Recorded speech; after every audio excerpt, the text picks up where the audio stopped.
Welcome. Today in front of me BLACKVIEW A70, and I'll show you how to add and remove home screen widgets on that device.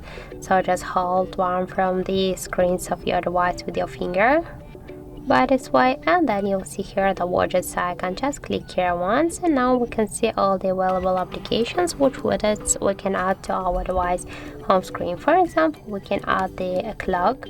Here we can see two different types of the clock. Just for example, to add the analog one, just hold it for a while and drag it here to the just screen where you want to add it. For example, here, if you want, you can also just resize this widget. Just hold it and make it bigger or smaller by this way.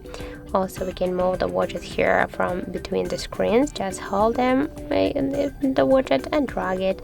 And as can you see, we can also create the new screens for the widgets. That's not a problem.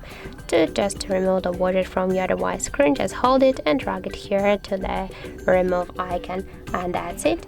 So thank you for watching, and if you found this video helpful, don't forget to leave a like, comment, and to subscribe our channel.